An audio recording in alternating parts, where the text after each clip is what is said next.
সত্যি বলছো তুমি? সেখানে থাকবো শুধু তুমি আর আমি। দেখুন স্যারজি, কাগজপত্র সব ঠিক আছে তো? देखिए देखिए देखिए, हाँ हाँ हाँ हाँ, सब कुछ ठीक है। लेकिन बाबा एक घंटे सुई করে দিন তো। এবার থেকে এবার আমার হয়ে গেল। रुपयाটা তো দিন। দেখা দেখা জরুর দে। और 70 लाख रुपया আছে। আর বাকি টাকা আমি সামনের মহিনে से দিয়ে দিবে। ঠিক আছে মিস্টার আগরওয়ালজি, শুধুমাত্র আমার এই ভালোবাসাকে কাছে পাওয়ার জন্য এবার আমি বিক্রি করে দিলাম। আমাকে তুমি ক্ষমা করে দাও অগ্নি, আমি তোমাকে ভুল বুঝেছিলাম। ও কথা বলো না রাত্রি, ও কথা বলো না রাত্রি। আমি তোমাকে একটা শেষ অনুরোধ করব, তুমি রাখবে?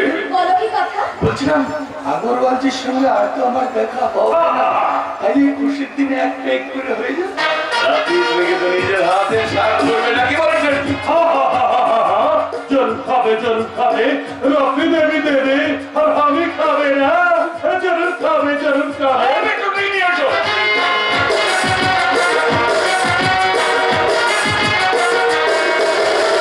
রাত্রি তুমি নিজের হাতে আমাদের পেট সাজিয়ে দেবে। এবার ছেড়ে যেতে আমার খুব কষ্ট। কেঁদো না অগ্নি, কেঁদো না। আমি আমার ভালোবাসা দিয়ে তোমায় সব ভুলিয়ে দেবো। দাঁড়াও, আমি নিজে হাতে তোমাদের জন্য বেশ সাজিয়ে দিচ্ছি।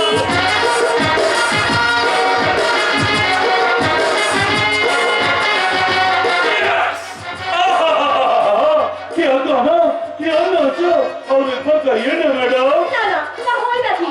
আর শেষবারের মতো যখন বলছে দাও না। গাইয়ে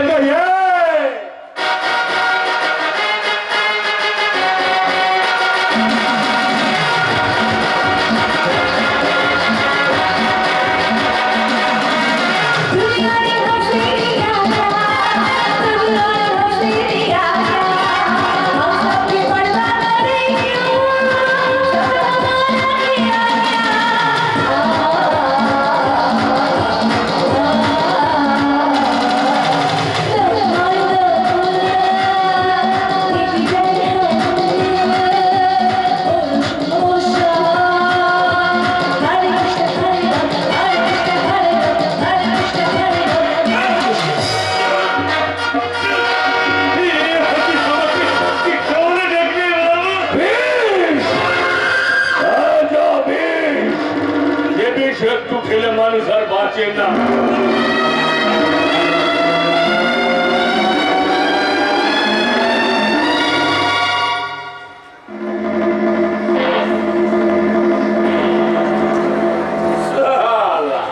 সালা আমার বার কিনবে। কি বললে? একটা মানুষকে তুমি মেরে দিলাম।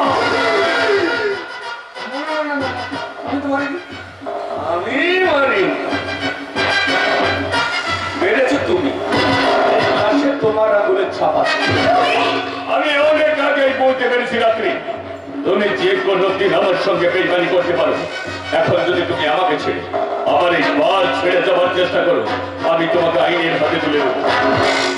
ফোন করার অপরাধে পুলিশ তোমাকে ধরবে, তোমার জেল হয়ে যাবে। এবার চিন্তা করে ডার্লিং, কি করবে? তুমি আমার বাড়ির মক্কিরানি, তুমি চলে গেলে এবার আমি কি করে চালাবো? ছি ছি ছি ছি ছি, টাকার নেশায় পাগল হয়ে গিয়ে তুমি আমার হাতে একটা নিরপরাধ মানুষকে খুন করালে। তুমি আমাকে অপরাধী সাজালে। কত আশা, কত স্বপ্ন নিয়ে আমি তোমাকে ভালোবেসে বিয়ে করেছিলাম এই সংসারের পূজারিনী বউ হয়ে থাকবো বলে, আর তুমি আমাকে খুনি সাজালে। কেন না সোনা, তোমার কারণে আমি একদম সহ্য করতে পারি। আমি তোমাকে ছাড়বো না, আমি তো মরবো, সেই সঙ্গে আমি তোমাকেও শেষ করবো। তোমার মুখোশ আমি সকলের সামনে তুলে ধরবো। তার আগে বিষ মেশানো মদ খাইয়ে শাড়ি তোকে আমি জমের বাড়ি পাঠিয়ে দেবো।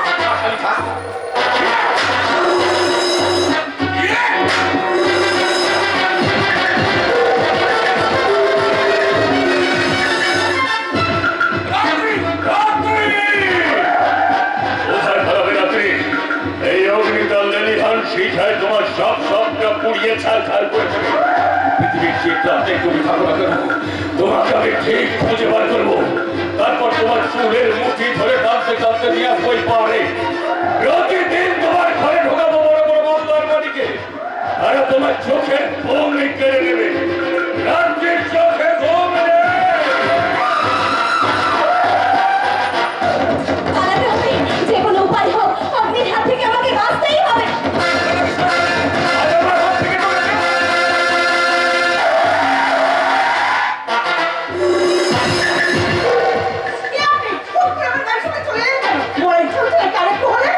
আপনি আমাকে বাঁচান, কতগুলো গুন্ডা আমাকে তাড়া করেছে, ওরা ধরে ফেললে আমাকে মেরে ফেলবে। আপনি আমাকে বাঁচান। কেন? বলো, আমি আপনাকে সব বলবো। ওই দেখুন না, দেখুন ওরা আসছে। ঠিক আছে, তুমি এসো, আমার কাছে বসো, আমি তোমাকে আমার গাড়ি নিয়ে যাবো। এসো। আচ্ছা, এই ভদ্র মহিলা গাড়িতে চাপিয়ে নিয়ে চলে গেল। ওই তো প্রাইভেট কারটা যাচ্ছে। না না, ওকে ধরতেই হবে। ট্যাক্সি!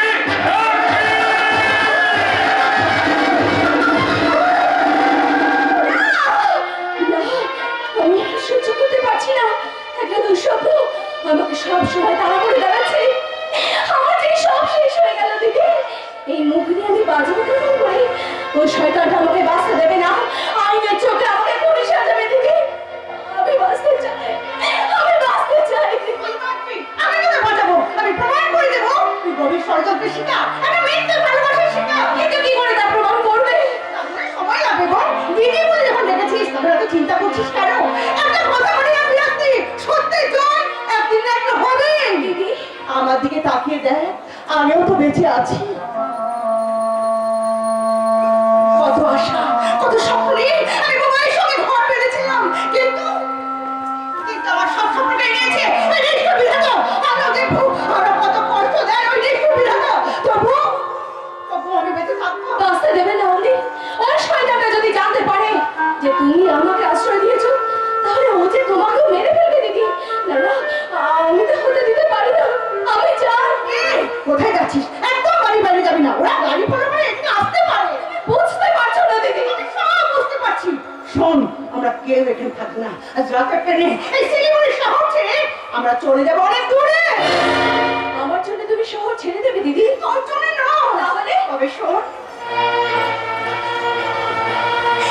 আমাকে ভালোবেসে বিয়ে করেছিল মহেশ মল্লিকের ছেলে বুভাই মল্লিক। আমি গরিব বাড়ির মেয়ে বলে বেজাত পূজাত অপবাদ দিয়ে আমার শ্বশুর মশাই আমাকে কোনোদিন মেনে নেয়নি, আর আমিও কোনোদিন ওখানে যাইনি। এক কথা, ওখানে আমাকে কেউ চেনে না। কি বলছো দিদি তুমি? ঠিকই বলছি। বুভাই অ্যাক্সিডেন্টে মরে যাওয়ার পর এতদিন পর আমার শ্বশুর মশাই আমাকে ডেকে পাঠান সম্পত্তির ভাগ নেবার জন্য। আর এই দেখ সেই চিঠি। তুমি সেখানে যাবে দিদি? আমাকে হবে, কারণ বুভাই মরার সময় আমাকে কিছু একটা বলতে চেয়েছিল। আমার মনে হয় ওটা অ্যাক্সিডেন্ট ছিল না, ওরা বুভাইকে খুন করেছে। এইসব তুমি কি বলছো দিদি? কিন্তু জায়গাটা কোথায়? পশ্চিম মেদিনীপুরে আনন্দপুর। কি বললে দিদি? আনন্দপুর? আনন্দপুর, হ্যাঁ হ্যাঁ, আমার মনে পড়েছে। ওই গ্রামে একটা ছেলের সঙ্গে আমার দাদা আমার বিয়ে ঠিক করেছিল। কি যেন নাম ছিল ছেলেটার? কিছুতেই মনে করতে পারছি না। আচ্ছা, তুই তাকে কোথায় দেখেছিস? কি করে আমি তাকে দেখবো? আর কি পরিচয় নিয়ে আমি সেখানে যাব? তুই যাবি আমার বোনের পরিচয় নিয়ে? তোকে কেউ চেনে না, আর আমাকেও কেউ চেনে না। আমি যাবো দিদি, আমি যাবো।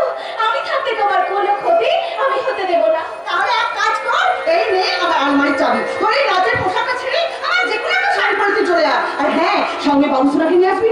যা, বেশি দেরি করিস না, যা।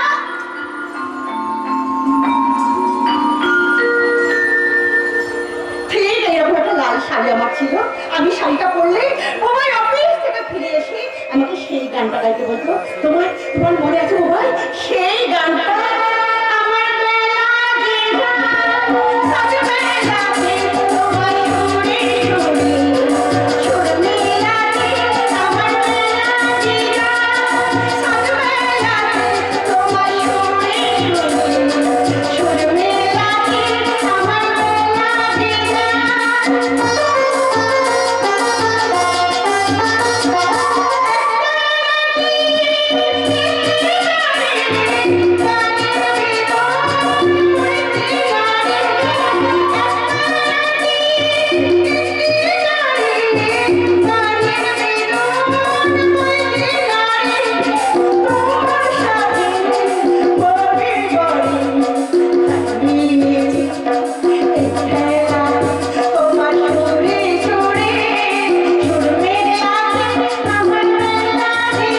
দিদি তোমার আলমারিতে সব সাদা শাড়ি, তার মধ্যে এই শাড়িটা পরেছি, দেখো কেমন লাগছে।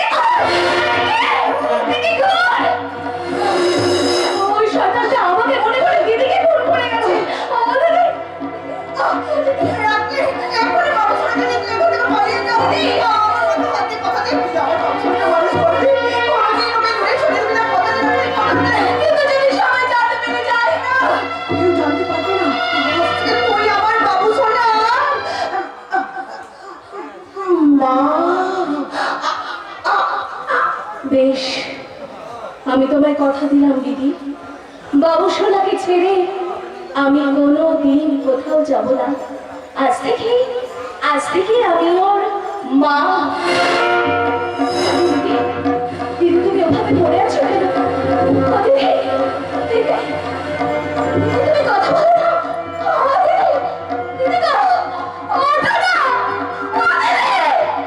দিদি,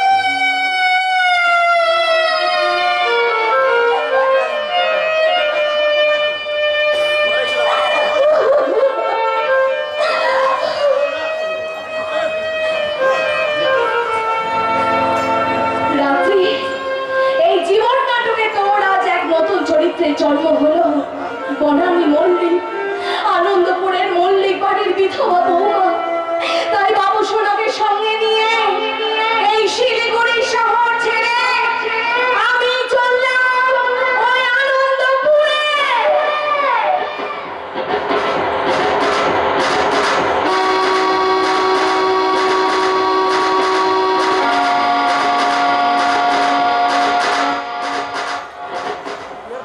রচনা ও নির্দেশনা নট ও নাট্যকার সুকান্ত মুখার্জি, সুর আবাহক ও মুখ্য যন্ত্রী ভোলানাথ মালাকা, নৃত্য পরিকল্পনায় শ্রী আলো, শুভ ইলেকট্রিক নিয়ন্ত্রণে সুনীল, ধ্বনি মা কালী সাউন্ড সার্ভিস নিয়ন্ত্রণে নিমাই। শুরু করছি আজকের হাইটেক অশ্রু সজল সামাজিক যাত্রা। চিত্র মঞ্চ দূরদর্শনের গায়িকা নায়িকা পাপড়ি চ্যাটার্জি, সোনারটুকরো গায়ক নায়ক যোগরাজ, সিরিয়াল খ্যাতা শ্রী ও ভয়ঙ্কর ভিলেন অর্কিড অভিনীত, সর্বস্ব দাস পরিকল্পিত, এস দাস প্রযোজিত 43 বছরের ঐতিহ্যবাহী যাত্রা দেবী মায়ের আশীর্বাদ ধন্য দেবী পল্লী যাত্রা সমাজ পরিবেশিত হাইটেক সামাজিক যাত্রাপালা। রাত্রি চোখে ঘুম নেই, রাত্রি চোখে ঘুম নেই, রাত্রি চোখে